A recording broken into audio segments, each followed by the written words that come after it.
এই যে আমরা ঘুরতে আসি সিরাজগঞ্জ ইকো পার্কে। আমার সাথে আসছে সবাই, আমার বন্ধু বান্ধব, বড় ছোট সবাই। কাকা, কোথায় ঘুরতে আসছি আমরা? ইকো পার্ক ইকো পার্কে। এনে এনে ঘুরবে এসে কিরকম লাগতেছে? অস্থির জায়গা। টিকিট কত করে? ঝাউ গাছগুলো সেই সুন্দর। টিকিট কত করে? 30 টাকা করে টিকিট জনপ্রতি? জন। সবার জন্য, ছোট মানুষ বড় মানুষ সবার? ছোট মানুষ ফ্রি। ছোট মানুষ ফ্রি? ছোট মানুষ ফ্রি। এই যে হাফ টিকিট ফ্রি। ওদের জন্য কোনো ডিসকাউন্ট নাই? না, এর জন্য কোনো ডিসকাউন্ট নাই, সব ফ্রি। আরো 30। হ্যাঁ, ভিডিও করো যে আমরা এখন হচ্ছে। আচ্ছা কাকা, আমরা কোথায় আসছি? 30 টাকা মানে টিকিট টিকিট কত করে? টিকিট 30 টাকা করে।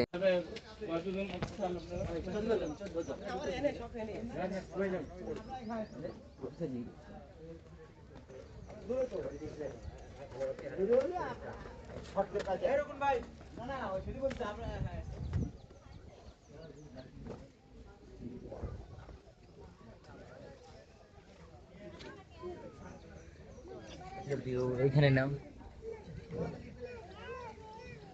ঢোকার আগ মুহূর্ত এটা এটা হচ্ছে গেট। গেটের প্রথমে এরকম একটা ভিউ। হ্যাঁ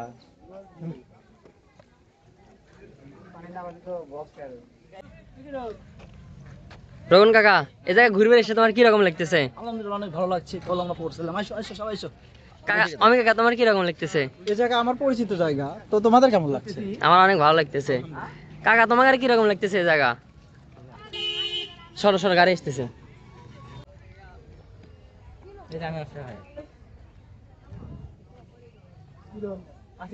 সামনে যাব।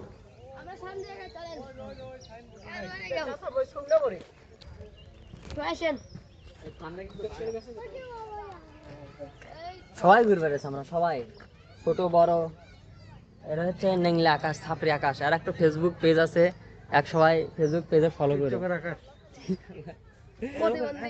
এ রিবন ভাই দা, রিবন ভাই কিন্তু এই সিলেটে যা কিন্তু আমার ভালো একটা মানে ছবি খিচে আর কি। আসলে শরম পাইছে। শরম হবে না, লজ্জা পাইছে। আতিক ধর, আতিক বড় ভাই, এই যে বড় ভাই আতিক, এই দেখেন, এই দেখেন, আসলে লজ্জা পাইছে। লজ্জার কিছু নাই, আমরাই। আচ্ছা এদিকে আসলে ক্যামেরাম্যান, এই যে সাপের ঘর দেখো তোমরা সবাই, সাপের ঘর। নাগমণি উপরে ধর, মণি উপরে কর। হ্যাঁ, এটা সাপের ঘর দেখছি আমরা। এখানে মিজু একটা সাপ খাবি। আসলে এটা আসলে কি সাপের ঘর, খুব ভয়ানক। এই যে আমার বড় ভাই সাপের ঘর দেখতে চাইছে। যে চিন্তা করে নিয়ে খাওয়া যাবে। সাপের ঘর ভালো করে দেখাইছো, কিন্তু সাপ তো অবশ্যই, নাই, হ্যাঁ। কিন্তু সাপের ঘরই আছে। থাকতে পারে ভিতরে, না সাপ আছে, ভিতরে থাকতে পারে।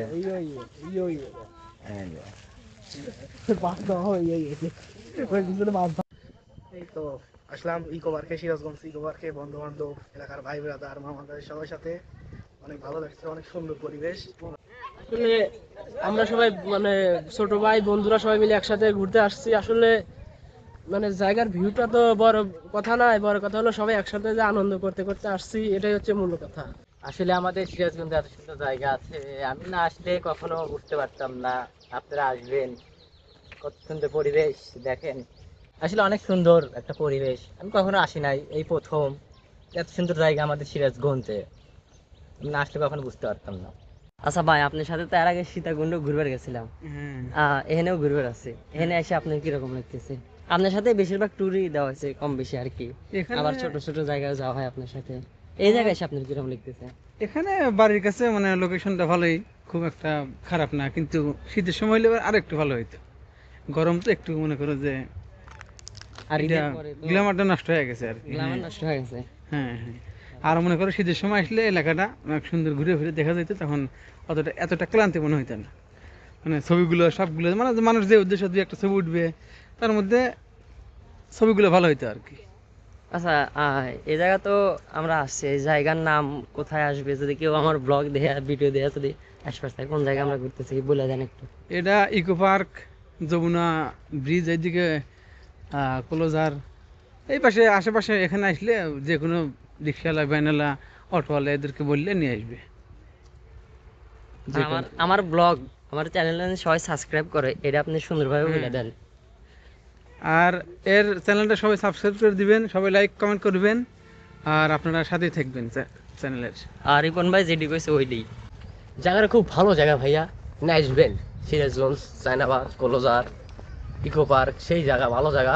দেখেন আবহাওয়া দেখেন, এখানে এসে ভিডিও বানাবেন, খুব ভালো হবে। দেখেন গাছ গাছালি দেখেন, খুব ভালো জায়গা। এখানে ঘুরতে হচ্ছে আমার অনেক ভালো লাগতেছে, অনেক অনেক যমুনা সেতু দেখতে পাচ্ছি, বানর দেখতে পাচ্ছি, সাপ টাপ দেখতে পাচ্ছি। কত সুন্দর জায়গাটা। জায়গাটা আপনাদের আসলে পারে 30 টাকা টিকিট আছে। এখানে বানর আছে, এখানে সাপ আছে। আসলে আমি কি বলবো, জায়গাটা অনেক সুন্দর, আবহাওয়াটা অনেক ভালো। আমি তো প্রথমে ঘুরতে আসতে চাইছিলাম না, তাও জোর করলো। আসলে আসার পর আমার কাছে খুব ভালো লাগছে। তা ইতিমধ্যে মনে করে ঘুরতে আসতে চাইছিলাম না, তার মধ্যে বড় ভাইরা বললো তা আসতে। জায়গাটা অনেক বড়, আমরা আর সামনে যাচ্ছি, দেখতে পাচ্ছেন। হ্যালো গাইস, এই জায়গাটা এত সুন্দর বলার বাইরে। আমি জীবনের প্রথম মানে এত সুন্দর মানে একটা পরিস্থিতি দেখলাম। আপনাদের যদি ভালো লাগে আপনারা এখানে ঘুরতে আসবেন, অবশ্যই অনেক ভালো লাগে। খুব ভালো।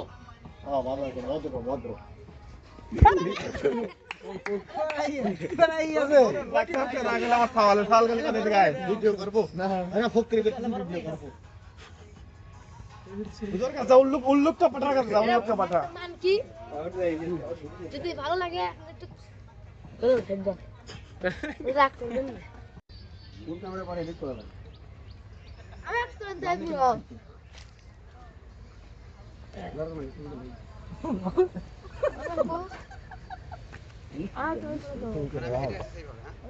আকাশ সময় তুলছি, এদিকে রাস্তা হবে।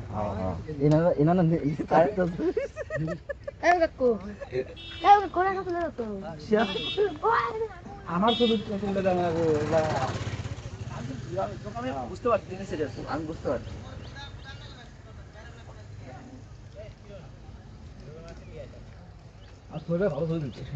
টানা মারছে একবার। একটা ভালো তো হবে, ও তো সিলেক্ট করবে একটা। তুই কথাই তো এই যে 10-12টা ধরো একসাথে তো একখান রাখবি। কেটে দিবি না, শরীর থাই, কেটে দিবি না।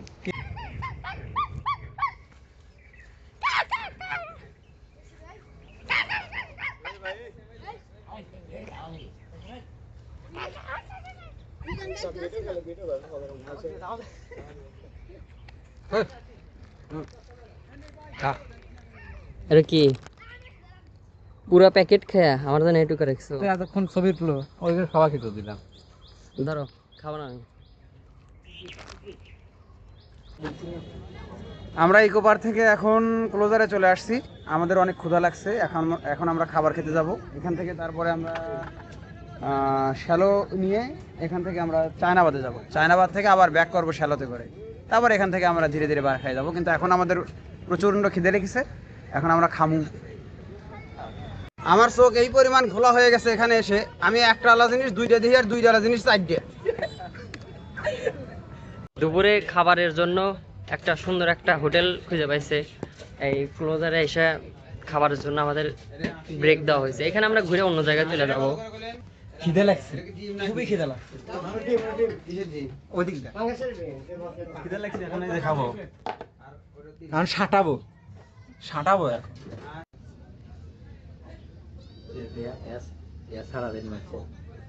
মানে কি কবি খারাপ কবি।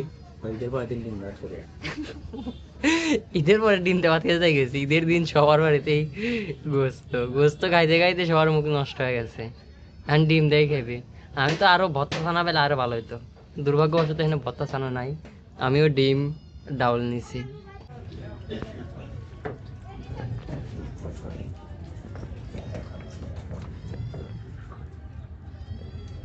সবচেয়ে বড় আর জল দিও। কাকা নিছে। এখন আমরা আসছি সিরাজগঞ্জ ক্লোজারে।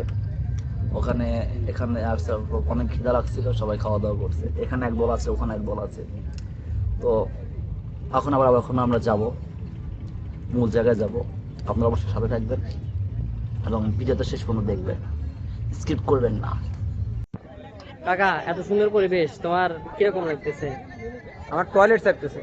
টয়লেট তো দিচ্ছে, নদী তো আছে, আর কি টেনশন কিসের তোমার? হ্যাঁ, টেনশন নদীর মধ্যে প্যান কোন নিকে বগেরা এই হলো টেনশন। প্রকৃতির মাঝে প্রকৃতির মধ্যে প্রাকৃতিক সারা দেওয়ার মজাই আলাদা। একটা গামছা দরকার, গামছা দিয়ে পানির মধ্যে হাত আর দিয়ে টয়লেট করা লাগবে। তুমি পান কোনে বেলা? ওই যে সামনে একটা সাপড়ি দোকান আছে, ওখান থেকে কিনছি, কিরণ স্টোর। আজকে না রুকুন মানে দেখি দেশে ভালো একটা ভূমিকা পালন করলো।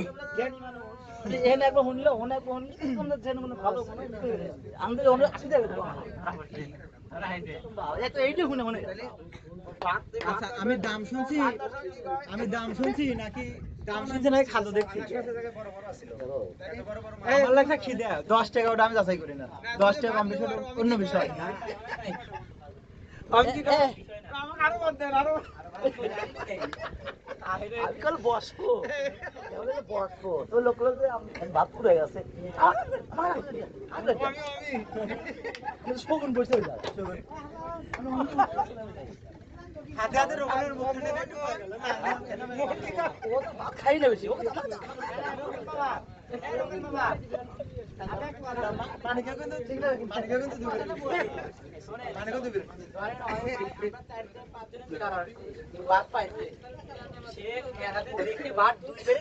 মনে আশেপাশে দোকান না থাকতো মনে তারা কি মনে কোন কি বলতে আছে এটা লোক তো গাড়ি বাইক করে দিতে রাত ওঠে এটা বাস নাই কে এখন কি কবি সেজি এখন খারাপ অলরেডি। আমাদের সাথে পিকনিকের একজন আছে, মানে হোটেলে খুব আশা নিয়ে ঢুকছিল যে আমি এই জায়গাতেই খাবো, কিন্তু ওখানে হোটেলওয়ালা মানে খাবার না পেয়ে, অ্যালাউ না পেয়ে ওখান থেকে দূর দূর হয়ে চলে যায় পাশের হোটেলে গিয়ে খেয়ে এসে মানে আমি পাঙ্গাস খেয়েছি মানে পাঙ্গাস খেয়ে পেটটা হাফ ইঞ্চি ভরে গেছে, মানে পাঙ্গাস খেয়ে খুঁজি আমি না খাইতে হলো ফিট খাওয়া পাঙ্গাস, আমি নদীর পাঙ্গাস খেয়েছি না। কাহিনী হচ্ছে কি এখানে না এই জায়গা মাছের টাকাটা একটু বড়, আর ওদের মাছের চাকরি একটু ছোট, শেষে 20 টাকা কম নিছে, 20 টাকা লাভ করেছি আমি 20 টাকা লাভ করেছি মানে মানে এই পিকনিকে এসে এই 20 টাকার পাঙ্গাস খেয়ে রুকুন ভাই গর্ভবতী। এই যে রুকুন ভাই আজকের পিকনিকে এসে 20 টাকার পাঙ্গাস কমে বাঁচে, আর হচ্ছে মানে এই হাফ প্লেট ভাত ওইখানে একটু বেশি খেয়ে রোহন ভাই এসে গর্ভবতী, মানে রোহন ভাই এরকম খুশি ঈদের চাঁদ দেখাতে আমি দেখি নাই রোহন ভাইকে। না আলহামদুলিল্লাহ, যাক আপনি যদি যা খাইতেন আপনি পাঙ্গাস পাইতেন না, নদীর পাঙ্গাস পাইতেন না, আপনি নদীর পাঙ্গাস পেয়েছেন। ভিডিও করতেছে আবার একটু রোহন ভাই এই যে আপনারা দেখতে পাচ্ছেন যমুনা নদী, এই যে যমুনা নদীর পাঙ্গাস এই এত বড় পেটি 60 টাকা দিয়ে খেয়েছে। এই যে রোহন ভাই পেট ভাঁজ হয়ে গেছে,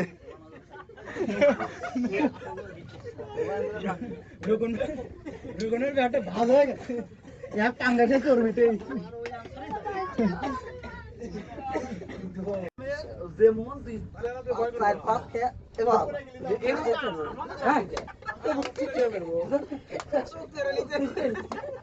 আমি 1 প্লেটের মতো ভাত না মোহন 1 প্লেট দেবে, মোহন 1 প্লেট ভাত ডাবল নিচে গেলে আমি মানি খারাপ তরকারির মধ্যে পেঁয়াজটা বেশি স্বাদ, কিন্তু এখন পেঁয়াজ দিছিলাম তো, এখন পেঁয়াজ দিছিলাম, এখন কাঁচা মরিচ দিছিলাম, তরকারির মধ্যে এই দুটো স্বাদ। দোকানদারে কইয়া দিয়ে আছে পেঁয়াজটাই বেশি আর রাজনীতিক ভাবে পেঁয়াজ খাড়াই দিয়েছিলেন এইভাবে। আমি লিখে ব্যাস করে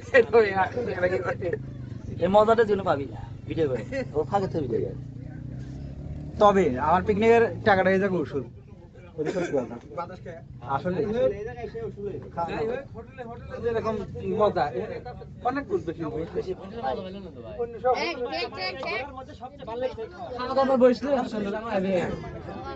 তবে খাওয়া আর কার কাছে কিরকম লাগছে জানি না, আমাদের সেই লাগে চাউল দিন ভাতের চাউলটা ভাতের চাউলটা বাসের সাউন্ড মোহন রে কি কালিয়া সোল ধরে না ধাবা দিছে মনে হচ্ছে মুখ ব্যাগ ধরে নিয়ে পিএস নিয়ে বাট ডাইলি মনে আমাদের মতো লাগতেছে মোহন না দেখি ডাইরেক্ট ব্যাগ ধরে দিছে মুখ কি করে তরকারি স্বাদ লাগে নাই বুঝছো আর কি করে একটা কাঁচা মরিচ আর একটা কাঁচা আপনি পেঁয়াজ কিসে তরকারি দিছেন মাছের না তোরাও যা মাছের সে ডিমের তরকারি ভালো লাগে মাছের সে ডিমের তরকারি ভালো লাগে ডিম খাই যখন আমি হেন করে মাছ একটু টেস্ট করে দিই ডিম খাই আর পাঙ্গাস পাঙ্গাস ও রকম ভাই পাঙ্গাস বাংলাদেশের টিম আছে সেই স্বাদ না প্রসাদ সেই স্বাদ মানে পাঙ্গাল দিয়ে পাঙ্গাল দিয়ে বসে দেয়ালে প্ল্যাটফর্ম বড় হয়ে গেছে এক চাকাই প্ল্যাটফর্ম ভরা হয়ে গেছে এই ভাই আমি কিছু দেয়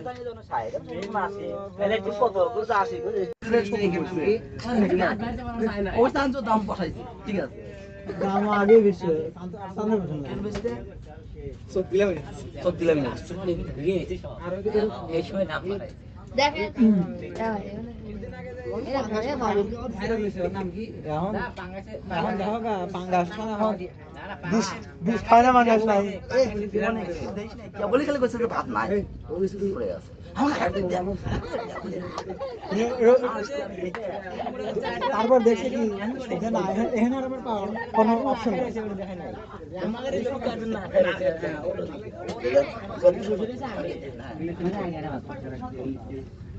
সবুন করে শৈলের মধ্যে তো খাওয়া যাবে না শৈল আগে তরকারি এলি সাদা কি না ঠিক আছে ও তরকারি একটু বাসি বাসি ছিল মনে হয় কোনটা আমি খাচ্ছি ডিম ডিম আর স্বাদ ভাই ডিম আর ডাল আমি যেটা খাই এটা কথা এবার আমি কি এর বাংলাদেশ মাছ করে পকোড়ে কইছে এখানে আমি ভাই রিপোর্ট লিখছি তরকারিও কিনছিলাম কিন্তু আমি এত সোহেল ভাই যদি তুমি সোনা দিয়ে দাও তখন সোনা কেউ ধরবি